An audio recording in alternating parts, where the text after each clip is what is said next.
I occasionally think how quickly our differences worldwide would vanish if we were facing an alien threat from outside this world. And yet, I ask you, is not an alien force already among us?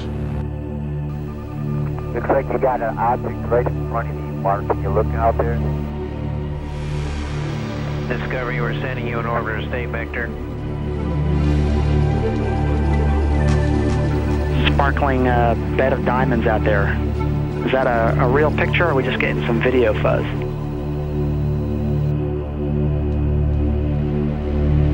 I don't know what it is. That one is really impressive. There are, on the other side of the coin, at least 5 proofs that the objects were not ice particles, therefore spacecraft, and they were either extraterrestrial or terrestrial, obviously.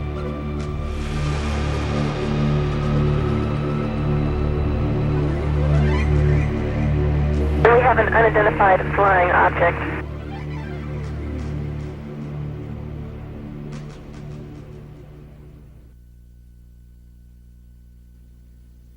For over 2,000 years, humankind has speculated that it is not alone in the universe. But it wasn't until September 1959 that American astronomers first put forward a practical, technically feasible proposition to search the cosmos for life forms other than ourselves.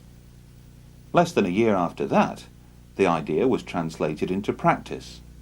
Since then, SETI, the search for extraterrestrial intelligence, has fired the imagination of millions around the world. However, the practicalities of SETI make the proverbial search for the needle in the haystack pale into insignificance. In fact, it's been calculated the quest is more akin to delving for a 2-inch bodkin in a haystack 35 times the size of Earth. All sky surveys up to a distance of 70 million light-years made at Harvard, Buenos Aires and Ohio since the 1970s have failed to detect any evidence of omnidirectional transmissions. After years of analysing hundreds of billions of signals, fewer than 100 have given the appearance of artificiality, and none of these could be relocated in repeated surveys. The world of astronomy then remains divided between the true believers, who think they will find evidence of extraterrestrial life in our or other galaxies, and skeptics who regard that, and the work of SETI in particular, as either a diversion from more important things or a gigantic waste of time, resources and money. It's a curious fact, but NASA is forbidden by Congress to seek communications or signals from the very intelligent life-harbouring planet SETI hopes to find. NASA is forbidden, therefore, to spend its time, resources and money on seeking out contact with extraterrestrial intelligence. But what if that extraterrestrial intelligence were to establish contact with NASA, directly or indirectly? What then? And where does NASA and its US Congress stand when it comes to UFOs? Could a small proportion of the residual evidence, gleaned from millions of worldwide UFO observations and case histories, point to an extraterrestrial presence already in our midst? Should claims and statements made by credible professionals and observers be ignored? Should intensive and documented interest shown in the UFO phenomena by every strand of the military and intelligence community be simply tossed aside? Should countless photographs and film footage taken of the phenomenon over the years be looked upon as worthless? Should radar tapes, which have recorded the phenomenon on 400 occasions, be deemed as flawed? Should Congress then pay lip service to NASA, the scientific community at large, and its military and intelligence chiefs, or is it time that politicians began to address the most important issue of our time? Is man, as some would have us believe, a unique species to this universe, one that evolved over the eons to finally stand upright and walk this planet, one that was able in the course of less than a century to progress from horse-driven carriages to putting a man on the moon? How was this staggering technological progress achieved over such a short period of time? Is it pure coincidence, then, that midway through this period, reports of flying saucers began to emerge from around our world? At the precise moment when man was signalling his intentions to step forth from his earthbound environment, the phenomenon we now term UFOs signal back. Throughout the documented history of those early pioneering manned missions into space, one can find numerous references, made by both astronauts and cosmonauts, to witnessing, and sometimes describing, curious anomalous objects seen while in orbit around the Earth. John Glenn likened these to fireflies, and for a time NASA actually believed they had stumbled across living critters, according to one of its retired astronauts, Scott Carpenter. The years went by, and with each passing decade there appeared no let-up in reports of UFO activity. But in the late 1980s, those reports took on far greater significance with the arrival of the camcorder. In the space of a few short years, what was once regarded as an extremely rare event, to capture a UFO on film, has now become commonplace. And while a sizable proportion of that video footage leaves most unimpressed, like the phenomena itself, a small residue of what remains can be termed impressive.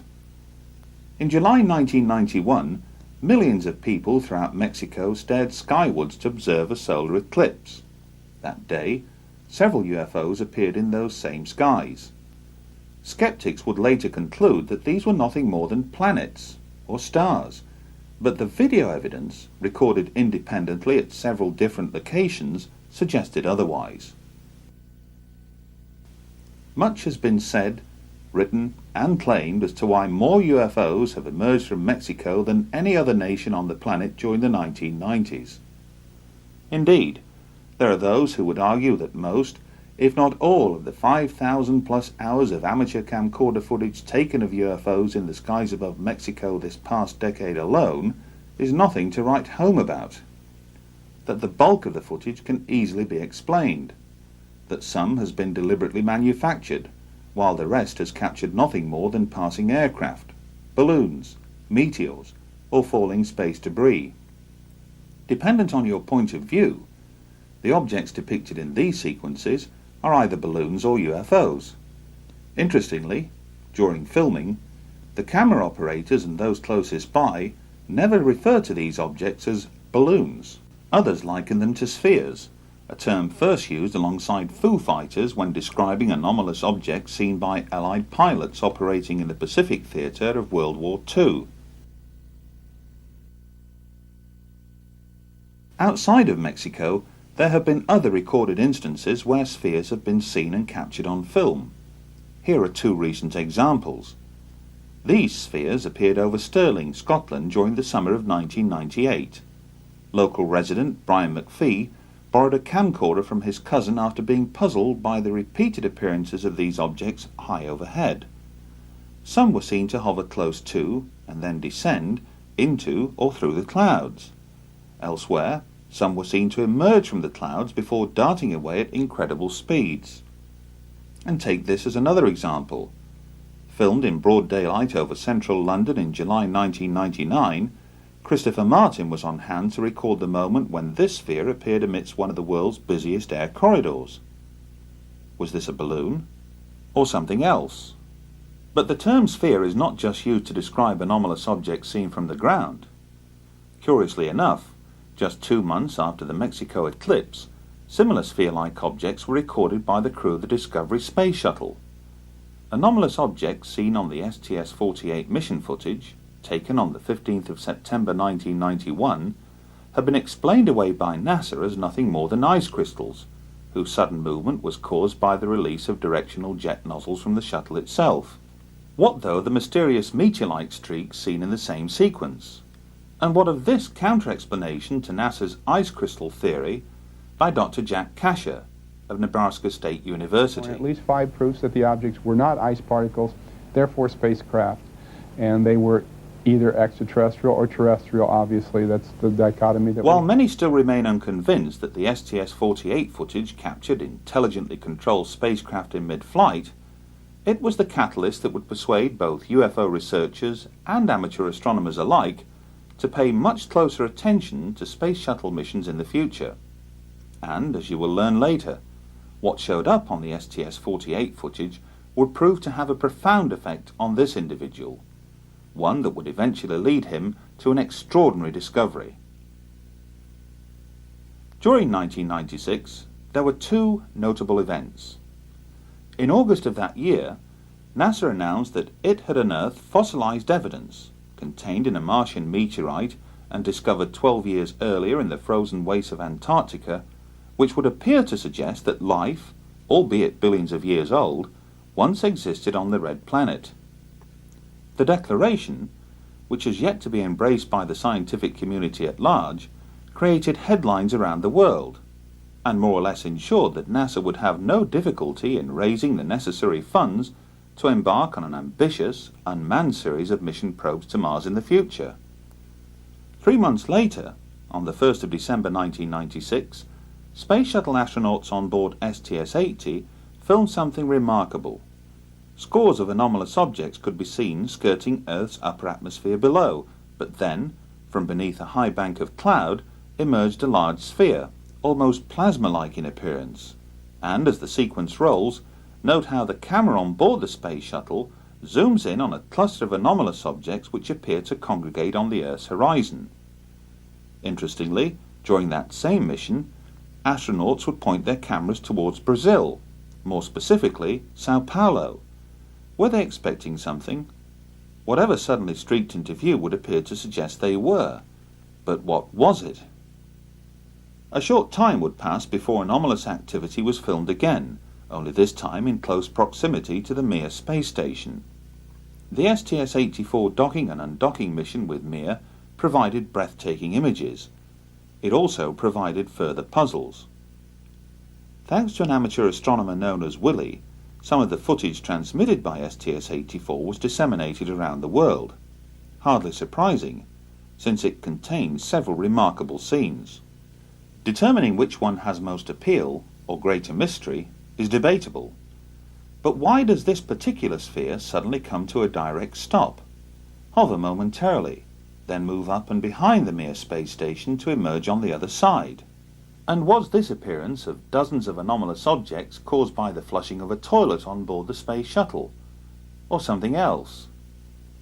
Assuming then that this is mere space debris, would it not be considered dangerous to those on board both the Space Shuttle and Mir space station? To answer that question would require detailed analysis of pristine STS-84 footage, but NASA refuses to release any of it, and the question is surely, why?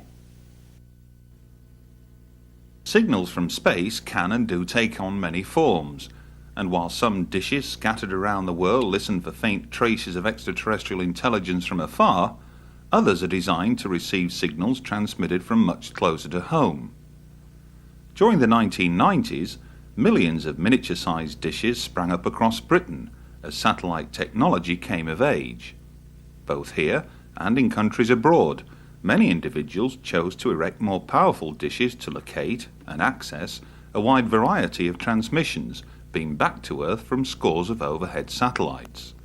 In theory, the more powerful the receiver, the more choice it would offer.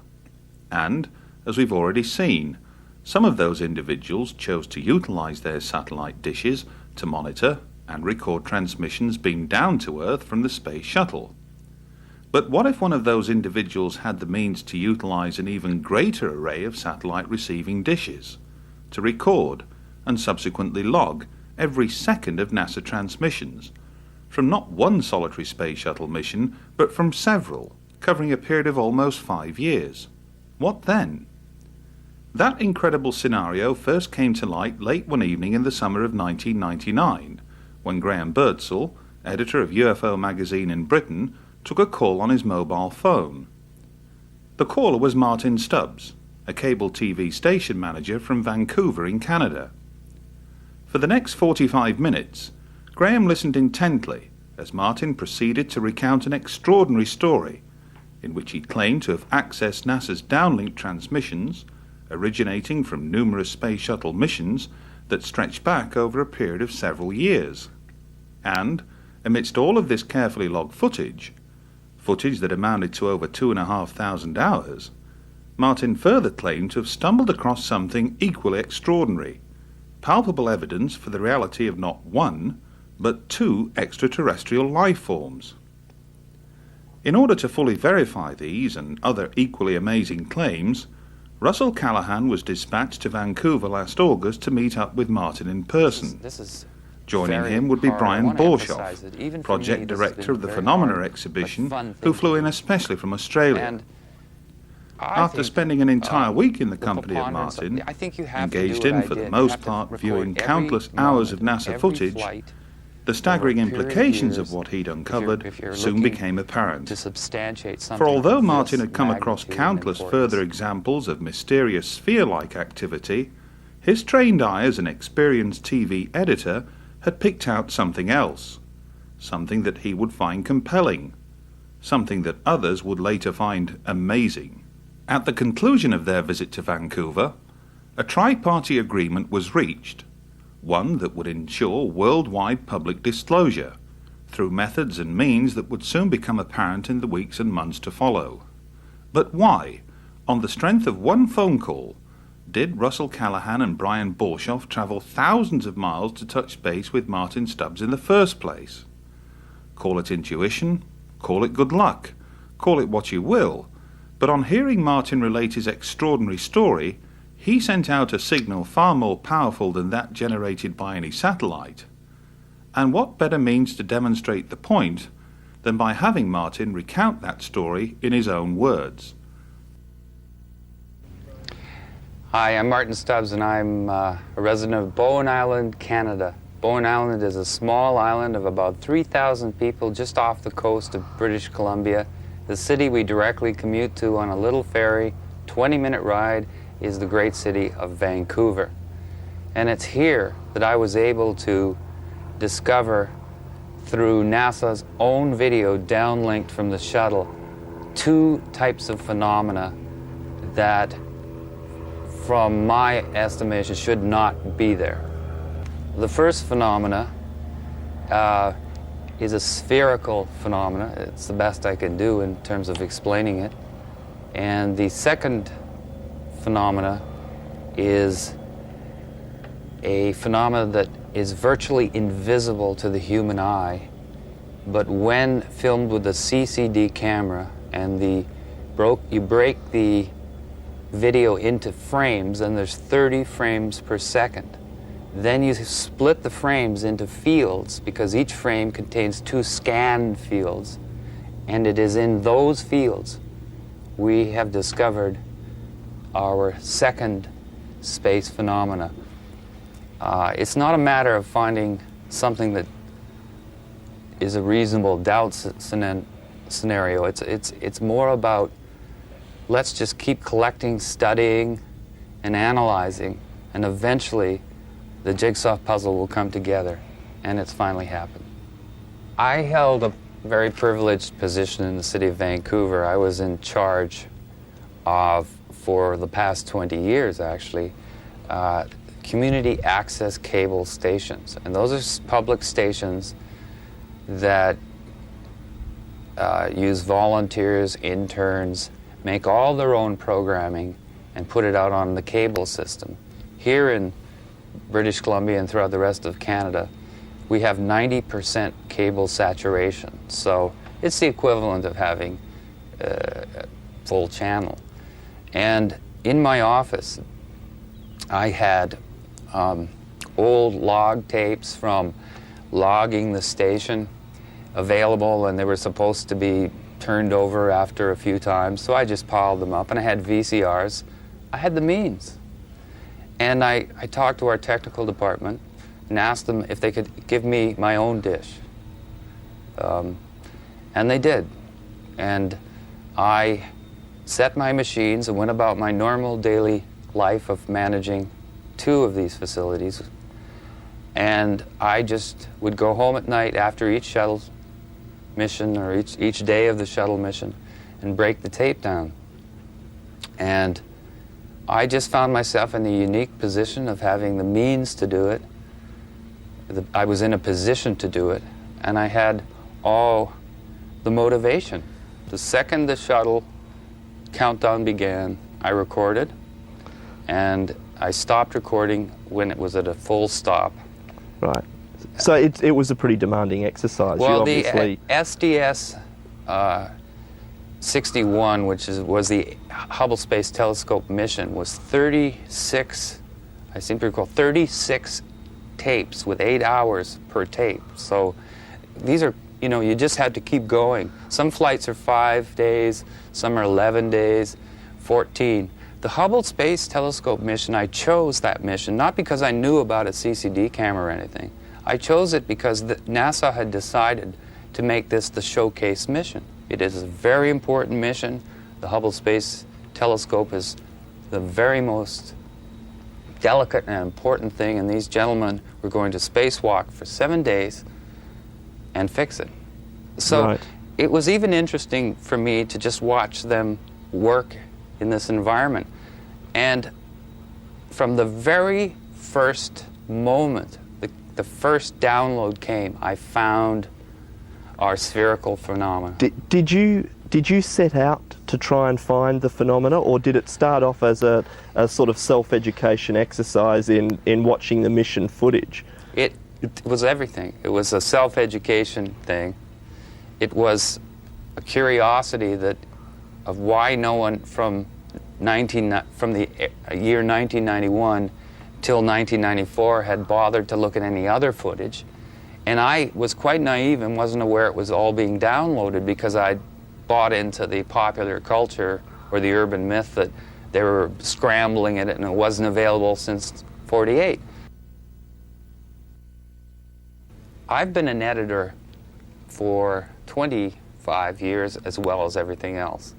And I spend an awful lot of my day looking at videotape at amazingly fast speeds, reviewing people's programs for critique reasons and things. Sure. My eyes are trained, and I kept seeing something.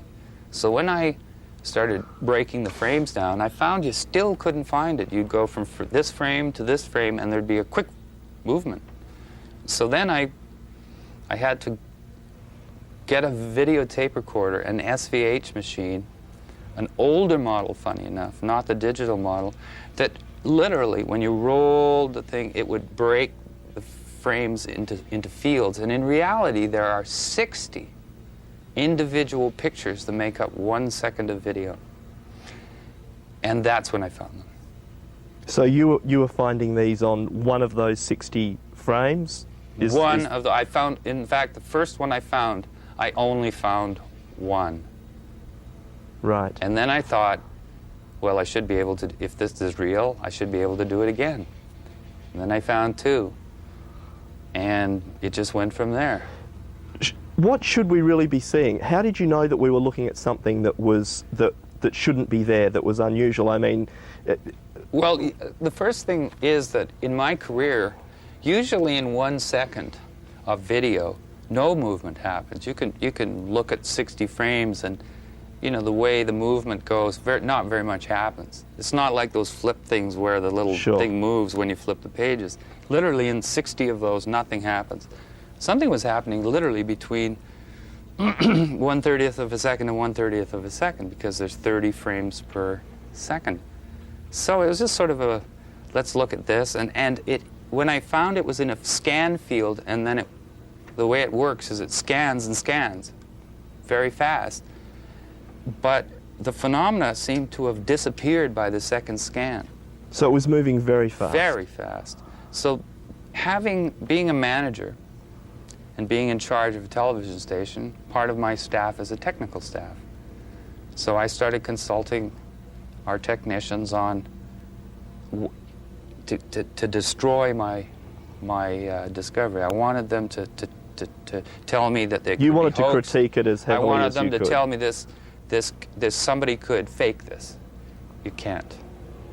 Then I took the sample, to make a long story short, I eventually made it up to the scientific community and to a think tank and a behavioral lab and physicists and astrophysicists. And they kind of, they just humored me at the start. By the end of our meetings, they had their hands on the control. They were running up to the screen, and they were holding meetings. They broke the entire pixelization process down and found it was still there. So they really didn't expect to see anything in the no. beginning, but by the time you No. finished, they were excited. I think they expected probably that we'd have more of a real-time phenomena, which is still spectacular. And probably, I guess, that they felt Yeah. they might be able to explain to you as something Yes. perfectly legitimate or normal Yes. for... Well, you never know who's in the Skeptic Society of British Columbia. For instance, the X-Files actor William Davis, who is the cigarette-smoking man in the X-Files, is a member of the Skeptic Society. So I never knew with these scientists what they were trying to do to me. Sure. But the amazing thing about this other phenomena, the one that's virtually, I would say it's invisible, although it isn't once you see it. You begin to see it all the time. Is it blew their minds. It blew their minds. Did they offer any explanation for what they thought it might be? Or are they as baffled? There's a professor at Simon Fraser, Professor Weinberg, who literally said it had to be it had to be actually there, doing exactly what it was, but he could not. He said we would have to go right to NASA, and eventually we had a lecture at the planetarium here in Vancouver by one of the Hubble poobahs, the chief Hubble designers, engineers. That must have been a great opportunity. It was a great opportunity, and what was interesting is when we showed him the spherical shapes on video clips, on video stills, he was comfortable, which meant, he could throw the ice crystal theory, because it was a very small sample at that point. It was only the first time I'd ever done it. At that point, he confirmed that what you were showing him were ice crystals, or...? No, he just thought that was basically... He accepted that it was a phenomena of some sort. He just, well, they're comfortable at NASA because James Oberg, who's the NASA debunker, in my estimation, had basically briefed them all that don't worry about all this stuff you see, because that's just all kinds of stuff you don't understand about ice crystals. So he didn't have any, it was the Hubble fellow at the planetarium after the lecture with the head of the planetarium. He sat there comfortable, but when the still frames of this second phenomena were shown to him, he stormed out of the room. Did he say anything? Did he give any reason? He made some huffs and puffs and stormed out of the room. Now we found, that's very unusual kind of reversal, and we obtained, meaning an artist friend and I, who's got more guts than me, I guess, in terms of walking through front doors, which you're not supposed to. He picked up the phone after he got the number and phoned this fellow. And he got hello, and the second he said who he was, there was back talk, things like, it's that guy, blah, blah, blah, and the phone went down. In other words, communication was cut off. Not a very good public relations exercise for the... No, but we found it odd that, these are okay and these aren't. So anyway, that's how it started. So Professor Weinberg, who's a wonderful man, said to me something he's never said to anybody before. He actually sat down, sort of rolled his hands through his head and whatever hair he had, and said, I believe there are things out there, and it's just a matter of an et cetera, et cetera. Well, my friend, my partner, could not believe. He knows this gentleman, has worked through the Canadian Space Agency with him. This Professor Weinberg studies the effects of space travel on the brain. Right. And shapes, and whether they, why they come home depressed.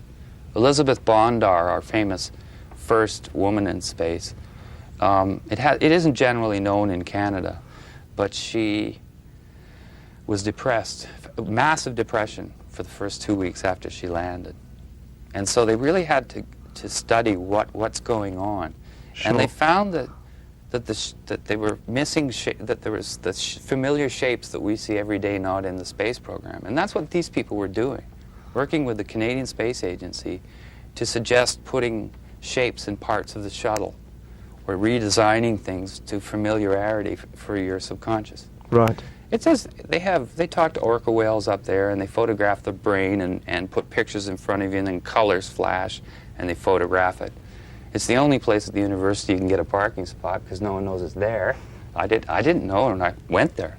So, and he told me things. He said, get another flight, duplicate the phenomena that you've got, duplicate what you did, try to get the 2 different colors, try to get multiple ones in a shot, because the STS-61, I was quite naive, especially of this second thing. And so I remembered that, and I recorded the next shuttle, and I knew what I was looking for, and I found it. You mentioned something to me earlier about the lighting conditions and the fact that you felt they were self-illuminating. Well, I needed, yes, at first I actually thought, you know, I was my own worst skeptic. I've learned that in television. You know, you don't present anything unless you're totally researched and sure. But I began to discover that these were appearing in dark, when the camera, you know, when the sun went down, when the sun came up, when there was refraction, when there wasn't refraction. I found them under every lighting condition, and my only conclusion from looking at the video and continually looking at it is obviously they're self-illuminating. Did they change at all under those different lighting conditions when apertures change or the sun goes down or the craft's in a different position? Do they appear to be any different? No, in fact they appear to differ just from every time you capture them. Sometimes you capture them when they seem to have slowed down and you see more of a craft structure. When they're moving very quickly, you'll see this long streak.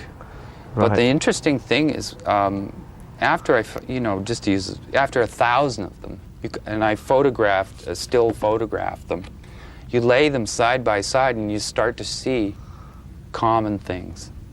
You start to see markings. You start to see kind of shape. You know, it's not. So you've almost been able to classify them in a way. Well, actually, I've been calling them the second phenomena, but the way I see this is everything to date that has been shot by humans from here, from the ground, I call one. That's one.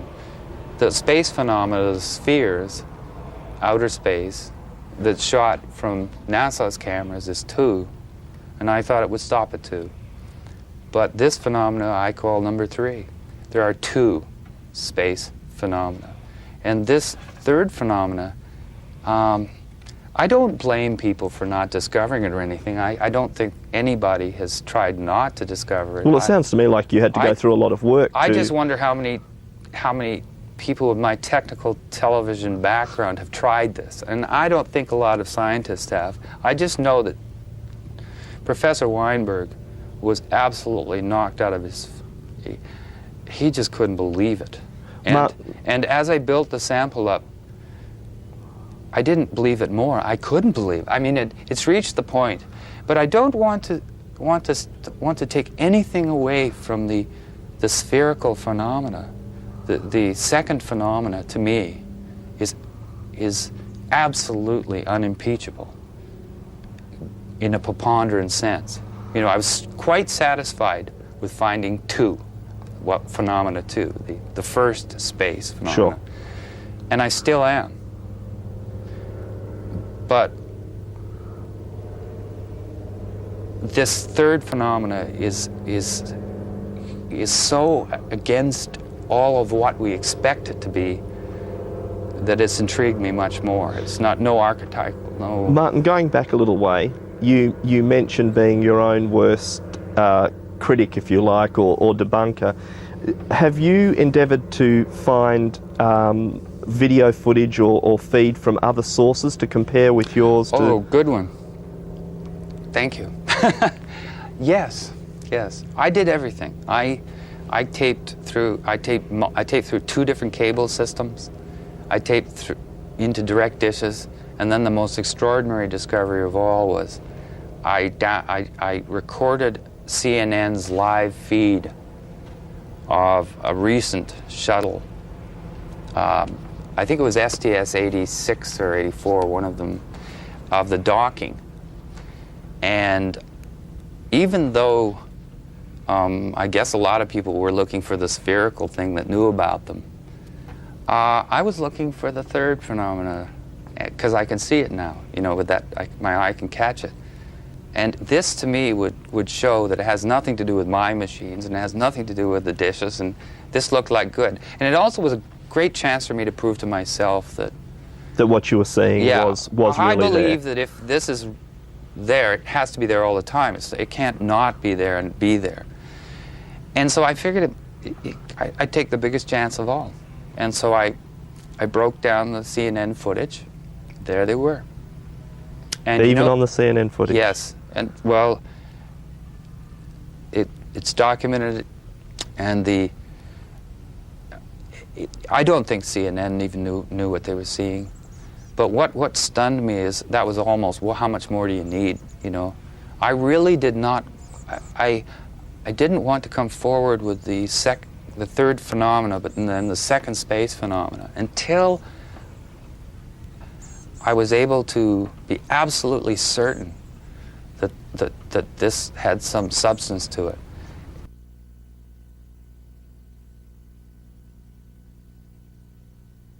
I didn't want to lose the second phenomena. I didn't want someone to get diverted on this, shoot it down, Sure. and then say, well, that means that incredible spherical phenomena that is I also documented in great abundance. I didn't want that to be dissed. After you'd collected this material, you mentioned the gentleman at the planetarium that decided that he didn't want to talk about it. Yeah. Have you spoken to any other? Have you spoken to NASA? Any qualified people there that might be prepared to comment on what you've seen? It's so hard to tell the story, but again, I then met a physicist from California, actually from Topeka Canyon, who used to be a part of a think tank there, red, blue, or blue-green, or something like that. Sure. Who cares what it's called? But the fact is, he was very, very interested in the scientific end as well. We stayed away from anyone that was going to have gray aliens and things in it. You know, we were really looking to substantiate it as just there. And he started corresponding with the astrochemistry department at the Jet Propulsion Laboratory. And the extraordinary thing about that is that he didn't communicate on my behalf with just that department. He communicated with the head of the astrochemistry department. And I've turned over the documentation which outlines the whole set of email conversations in which at no time does he say that the spherical phenomena is not on the tape. What he does is basically comment accepting the premise. Do the emails discuss both phenomena or just the spheres? No, that's the interesting thing. We decided that, you know, that it would be better to continue our work, which is massive. I have massive amounts from every flight of these spherical phenomena. I have examples of these things 300 miles away, close to the ship. So I feel there's enough there to I didn't want to freak out the You felt that there might have been a bit much. Well, I'd already seen Professor Weinberg's reaction, and you really have to be right with them to hold their hand.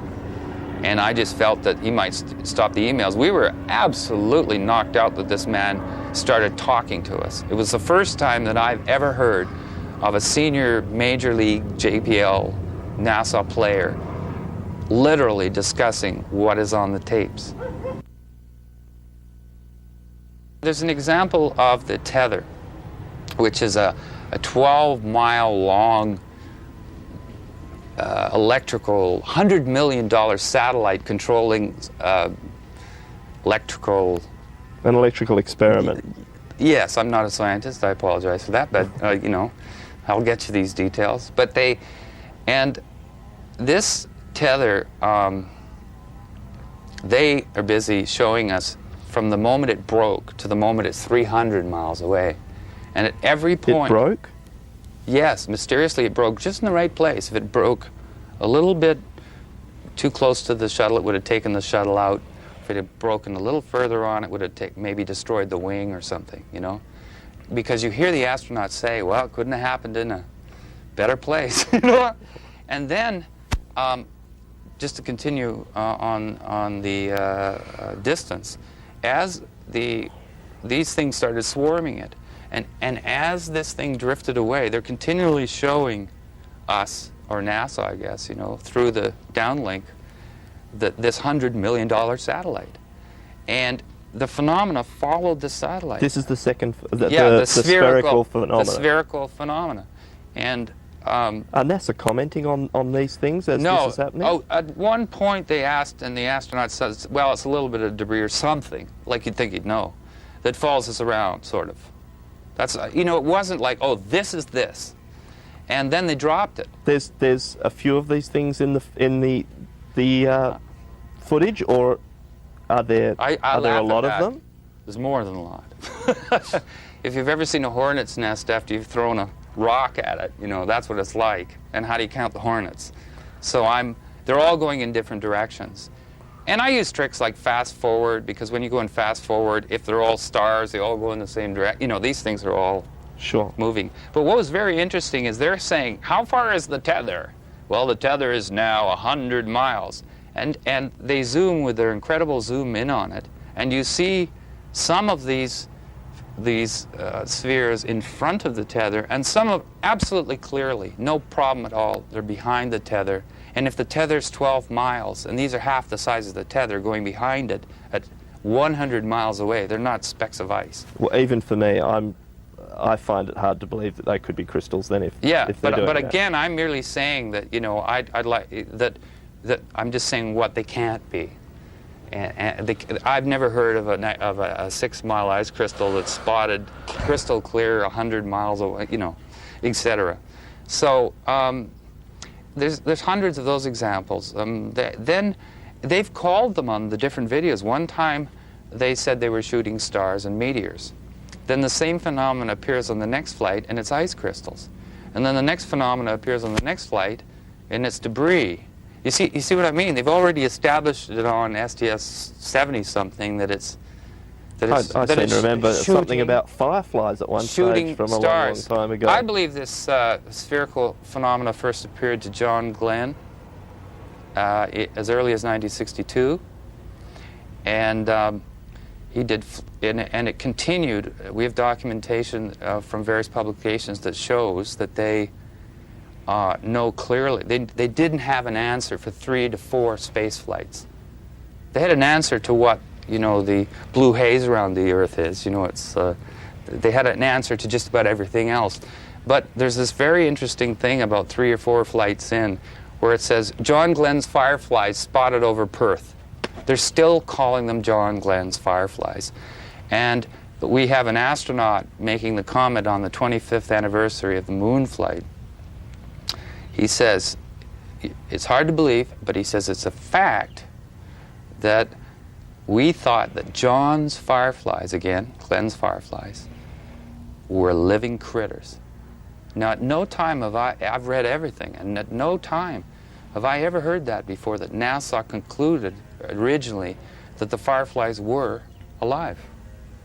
So they were still calling them John Glenn's fireflies 4 flights in.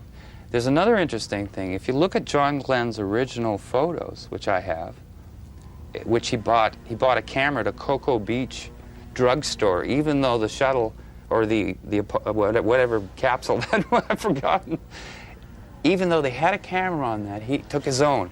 And when he saw the fireflies, and it's all documented, and it's even in the movie The Right Stuff, he holds the camera up while the fireflies are above his head, and he says, "I better film or you guys are going to think I'm nuts." And when you see those pictures, and you see the pictures of the shuttle today and the Mir, you see the same phenomena. Sounds like it might be spherical. An interesting exercise to show John Glenn the footage that you've now got and let him comment on that.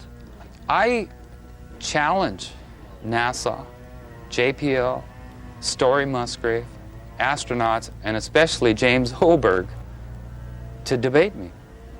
Because it's one of those situations where if they haven't done the homework I've done, and they don't have the video I have, and they haven't done the research, and that they don't have a chance. I wouldn't be able to downlink what I got. I wouldn't be able to find the things I've found and do it consistently like I have been able to do if NASA really wanted to hide it. Although you did mention to me, Martin, that they shifted a satellite at one stage, or... Yes, they've done some shifty things, and there are military people as well as the non-military people. For instance, there's a flight I have where it's basically the entire flight was the control room except for the spacewalk. The spacewalk was to test the new backpacks, and it's a famous walk because the fellow flipped around, the astronaut flipped around and couldn't stop. So that's what made the news.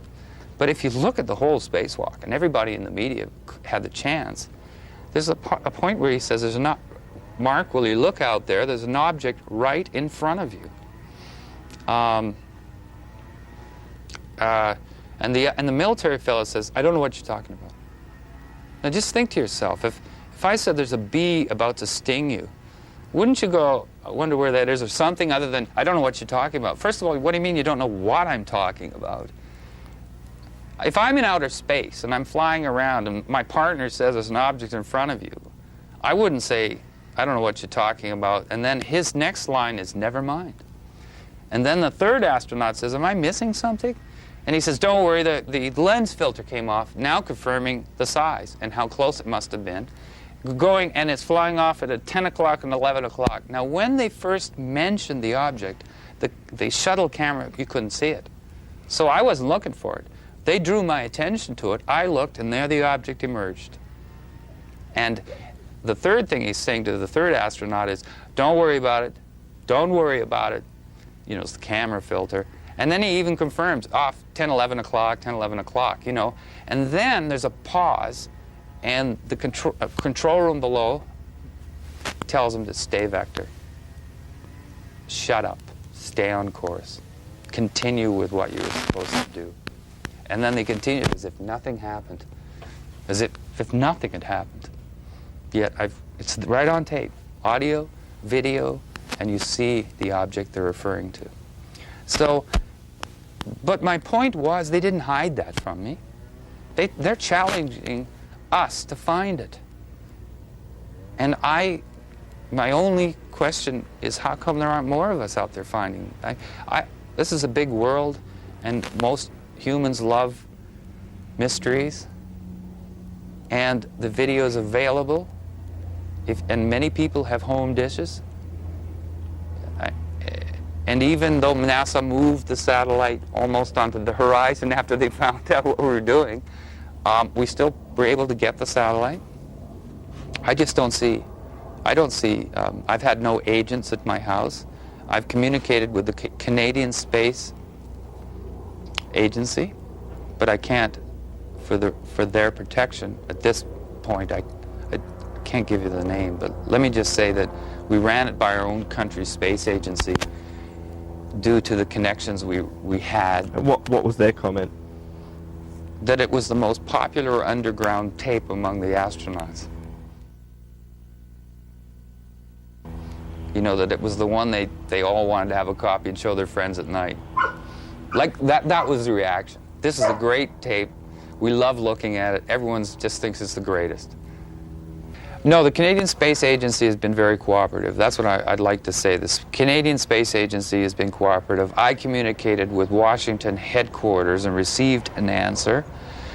And we've been receiving answers from JPL in California.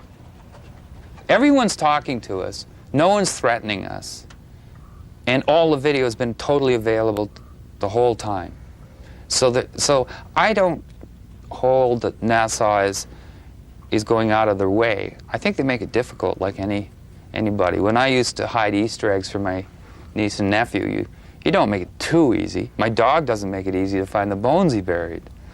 And it's not easy to do. This is very hard. I want to emphasize that even for me, this has been a very hard but fun thing to do.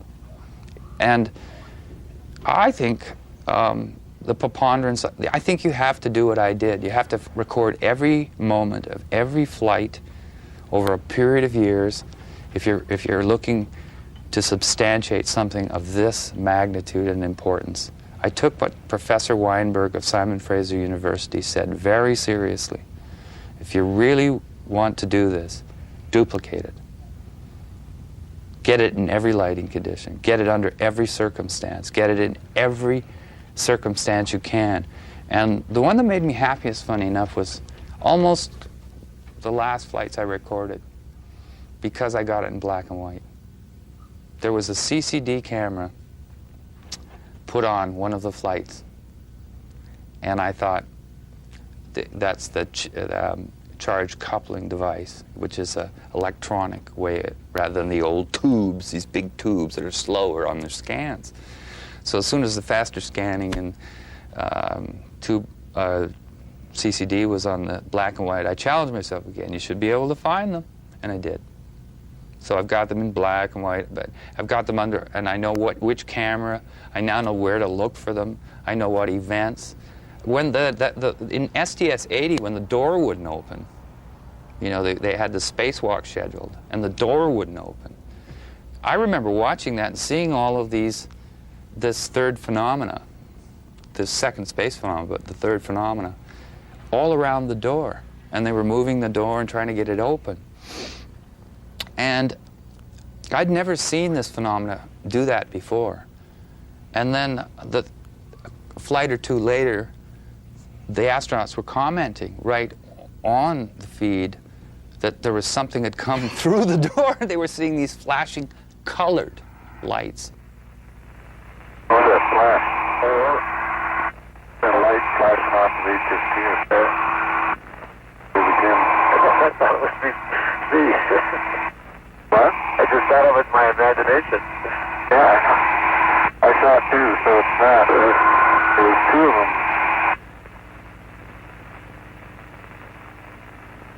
There's another one. What are they? There's sort of lights flickering in here. Maybe they're taking pictures. What is this?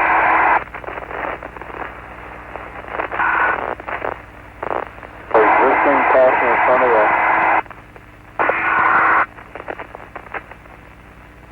What are the lights? Which one? Oh, no, I was guessing that one for a second, but I had that one the whole time. Yeah, I was looking at that one too.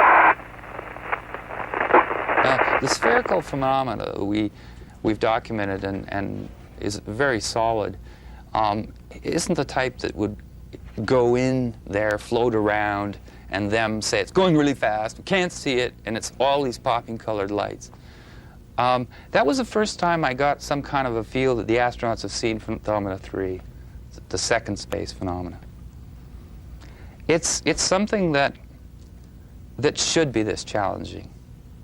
I don't know why most people think something this different is just going to be nuts and bolts, 30 feet across, nice big friendly gray aliens come out, recognize themselves in all the ads that have been appearing in car companies, turn on the TV and watch the new Roswell series, visit the X-Files. You know what I'm saying is that this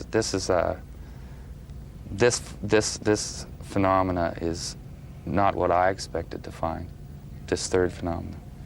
But they seem, I believe they use the same operating principle, because some of the spherical second phenomena, which I still emphasize is our main documentation, can move away at rapid speeds, as the video shows you.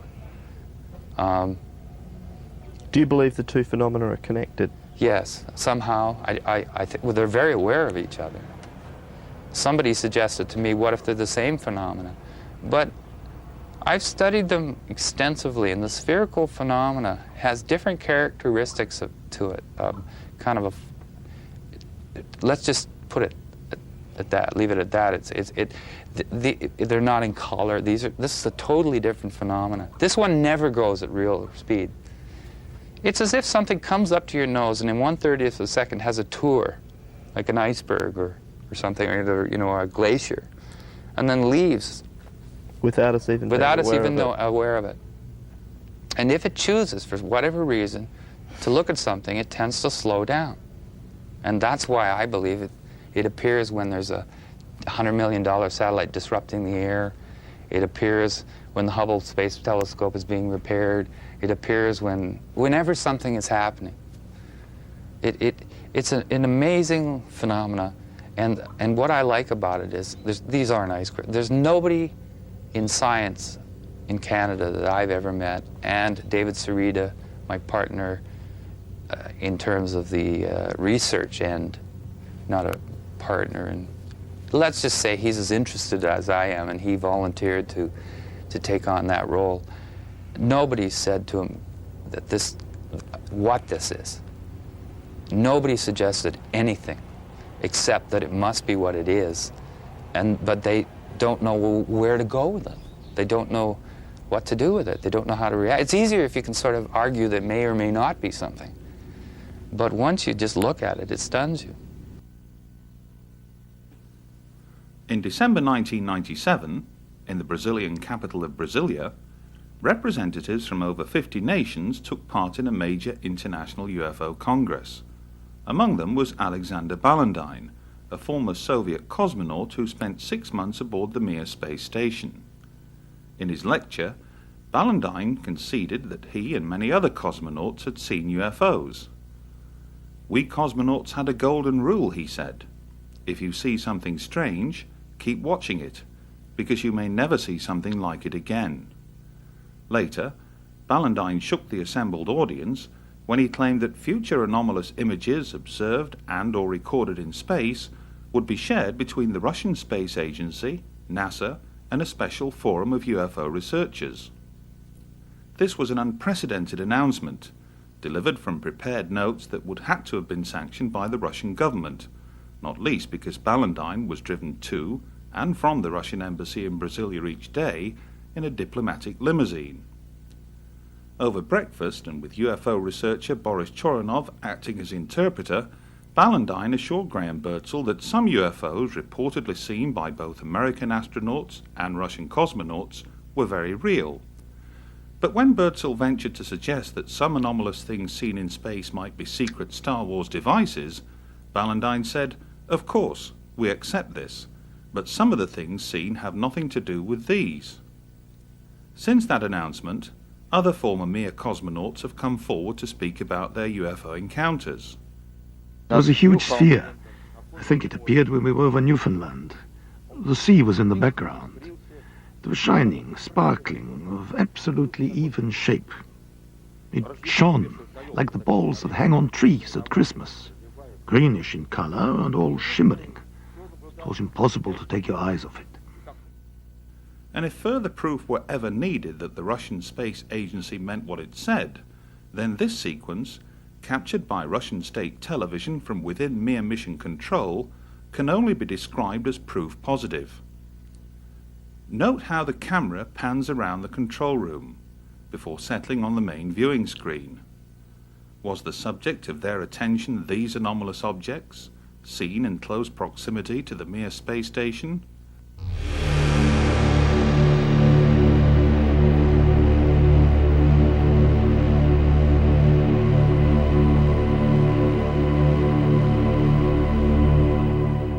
Intriguingly, here's the exact same sequence, only this time recorded by Martin Stubbs from NASA's Downlink. Compare the two. These objects are patently of interest to those watching in Russia, so might the same be true of their counterparts at NASA?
Columbia, Houston, we're looking at our payload bay camera, and it looks like a lot of moonlight glinting off the ocean, a whole sparkling bed of diamonds out there. Is that a real picture, or are we just getting some video fuzz?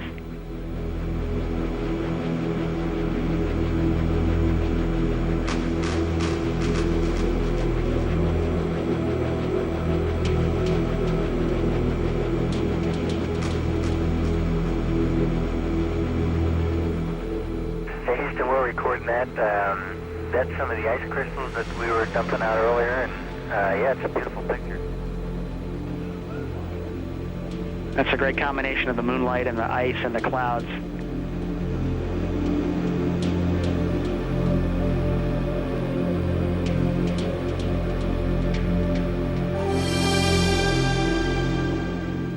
Yeah, it's a combination of moonlight making those ice crystals sparkle, and maybe as well as some of the sun starting to come up on the horizon. Well, thanks for the picture.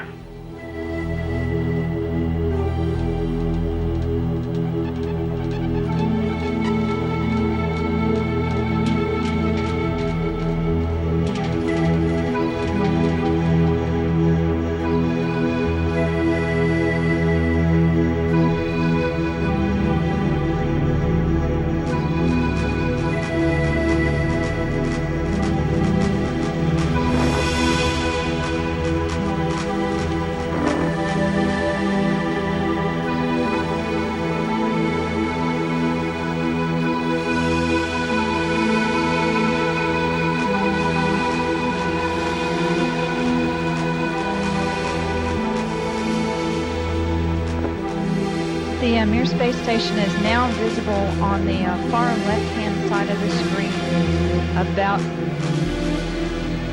an inch from the bottom of this particular picture.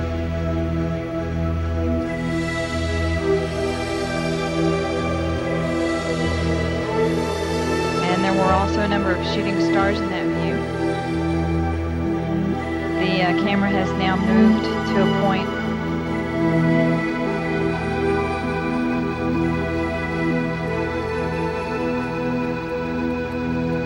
Okay, the Mir space station is the small flashing light in the center, about an inch from the left-hand side of the screen. It's slowly...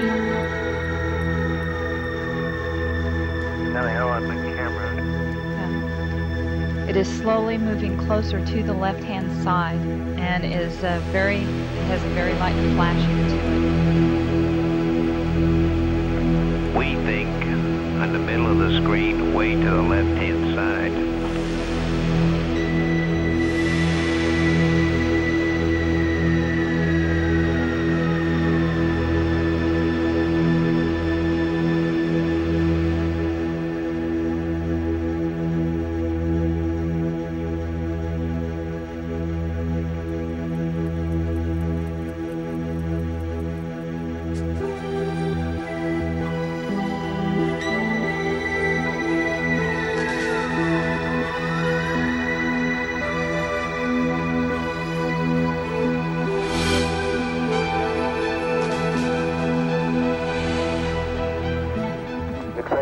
object right in front of you, Mark? Can you look out there? I'm not sure what you're talking about. Never mind.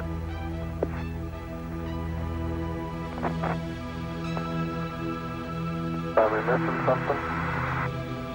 I don't see anything. Yeah, we think the camera filter came off, Mark. It's about your 10 o'clock, 11 o'clock going away. Don't worry about it.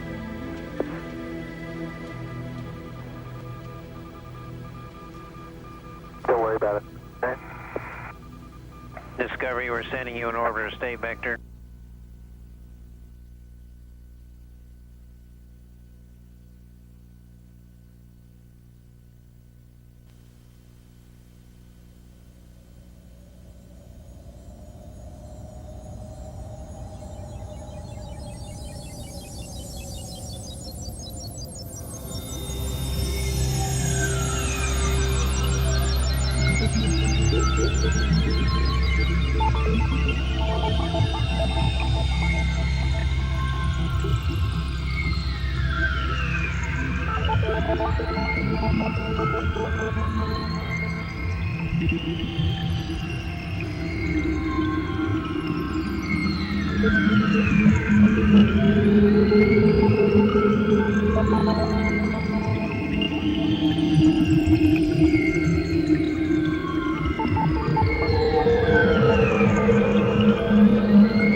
We see the satellite now. It's like a bright spot at the end of the tether, and on the other end, the low end, there's also a relatively bright spot, which is maybe an accumulation of the tether.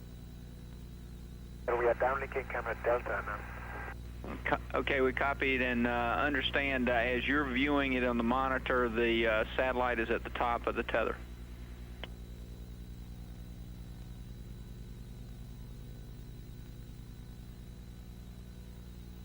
That's correct.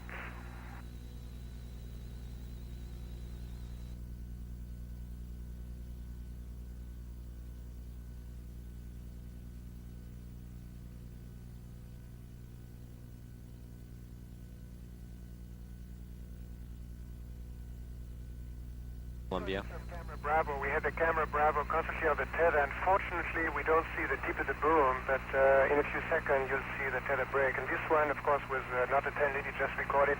It could not be bumped either, so it will record steadily the whole break and coil back to the tether. Copy, Claude.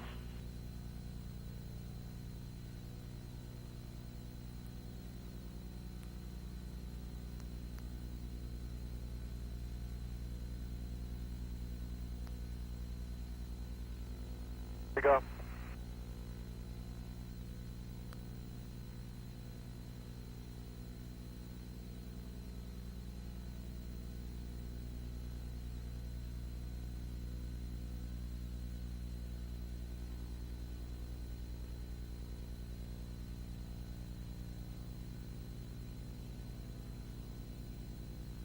Again, this is a view of the satellite. Well, if it had to break, it did it in the right place. So,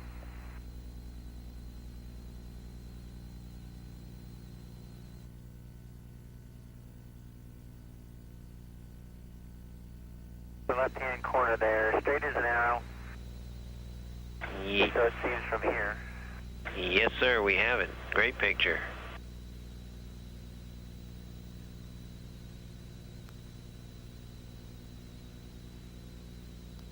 It came and went pretty quick, but that was about as much as we have of it.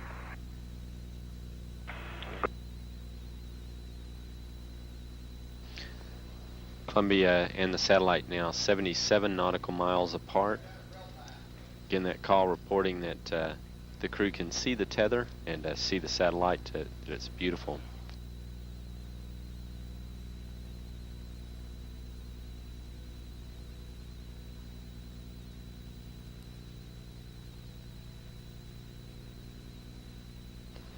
This view showing the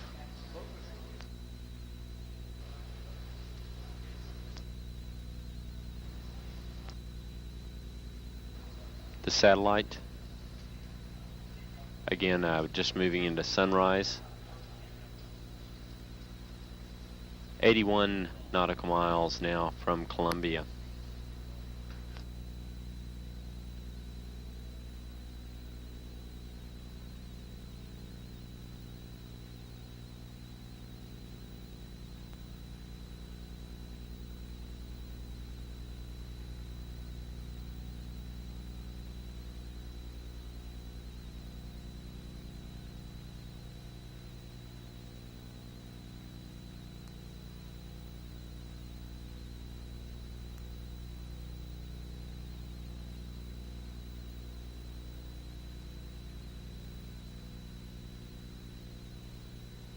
You guys getting the image?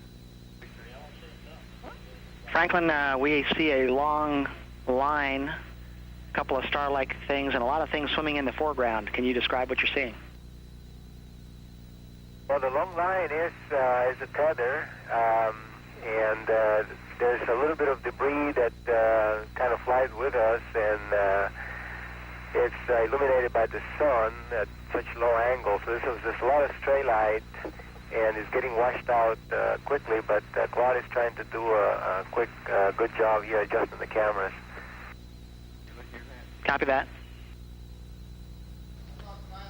Again, that description by the crew, this is the tether in the satellite with approximately 12 miles of tether still attached to it. Columbia and the satellite are now just passing over the west coast of northern Africa. The two spacecraft now 90 nautical miles apart.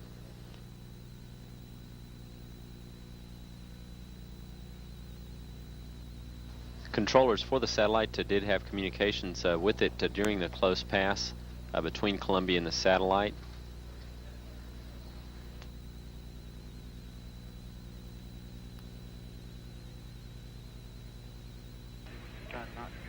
Columbia, Houston, that's a much better view, a lot more contrast visible.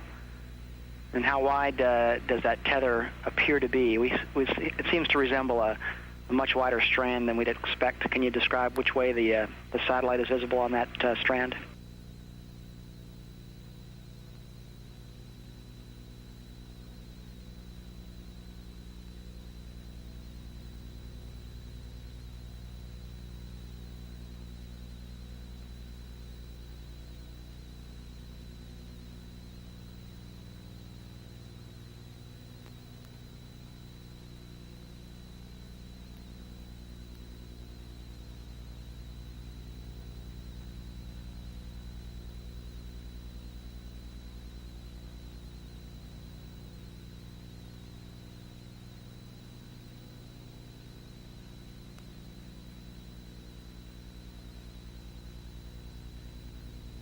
Satellite now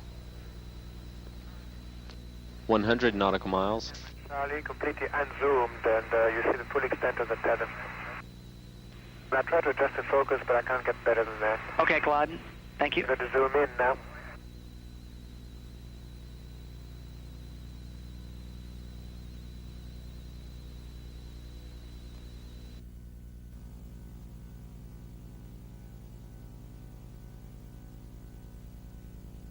It should mirror exactly what she's doing on the inside.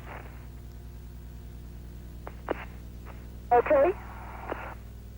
Right now, the handle is installed with the tab in the unlocked position. I'm going to rotate the tab to the locked position now if you're ready. We're ready. Okay, we are fully seated in the locked position. Okay, Tammy, we didn't see any motion on the outside. If you would, go ahead and move it back to the unlocked. Okay, I'm pulling back to the unlocked, and again, it's only going about 3/4 of the way, will not lie flat, and will not seat, as I mentioned earlier.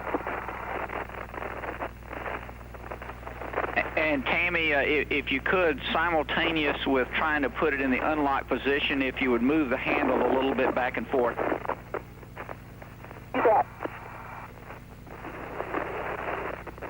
Okay, that's in work now, Bill. Okay, and we can see the handle moving on the outside. Okay, and but any indication that the lock is being actuated? No, we can't see any indication of that, and it just may be a bad angle and too dark. Amidst the 2,500 hours of NASA footage recorded by Martin Stubbs, we have seen countless examples of the spheres, the first space phenomenon. But until now, few have ever come across, least of all seen described, what has been labelled the second space phenomenon.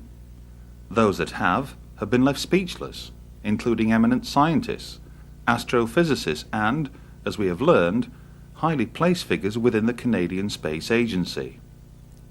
Someone who was prepared to comment publicly after being shown less than 5 minutes of the footage was Guido Negro, director of the SETI radio telescope at Golden Grave Observatory in Western Australia. What, we asked, did he make of it all? Well, I was very well impressed, and not only myself, also other people that were looking at. And because this time we are not talking about footage taken off from some home movie camera, but someone that actually was flying a space shuttle, so automatically that gave us the fact that the picture must have been real, genuine. Well, I was very well impressed. And maybe this will prove that there is something else that we are not aware of, at least officially. That if the footage that we saw came to be true and really are showing an alien spacecraft or something like that, I say that if there is a cover-up, the people who are doing this cover-up are an enemy of entire Earth race, because we are not children and we must know we must know the truth. It doesn't matter if there are people that are they don't know how to handle the truth. Well, the majority of us will, and if there is a cover-up, I think it's time that the cover-up goes. Guido could have easily dismissed this sampling as ice crystals at best, or errant nonsense at worst. The fact that he chose to do neither is symbolic perhaps of the potential importance both he and a great many others attach to the footage. The onus surely now rests with people like Guido and others elsewhere in the scientific community to determine whether or not the second space phenomena is a genuine phenomenon. And were that proven to be the case, two burning questions would need to be addressed. Is it extraterrestrial? And is it intelligent? If the answer to either is deemed yes, we could have arrived at an historic moment. For Martin Stubbs, it would be the vindication of what he and millions like him have always maintained, that we are not alone in the universe. His, after all, was a chance discovery, a fleeting glimpse of something that sped across his television monitor that most would fail to notice. He focused on that. He looked for more of the same, under different conditions, and found them in abundance. But found what exactly? Some of the greatest scientific discoveries known to man have often been born from chance events. But is it remotely conceivable that one of the greatest discoveries of all time could have been similarly unearthed by a humble cable TV manager operating out of a small community station in Vancouver? History will surely go on to determine the truth, provided, that is, others within the scientific community are equally prepared to explore the limitless possibilities now before them. But who among them will be courageous enough, ambitious enough, to step forward and examine this evidence? There will be many who will choose to ignore it, blinded by self-imposed scientific dogma and bland indifference towards all who champion the extraterrestrial hypotheses. But those that do express an interest may well find themselves embarking upon one of the greatest scientific treks of all time. I can't explain it because I don't really think that's my job right now. I'm merely a person who's gathering grains of salt together and putting them in front of you. It's as if you have a carpet and you have a handful of salt and you throw the salt on the carpet, you look and you don't think there's any salt there. But when you gather it up, put it back in your hand, you have something.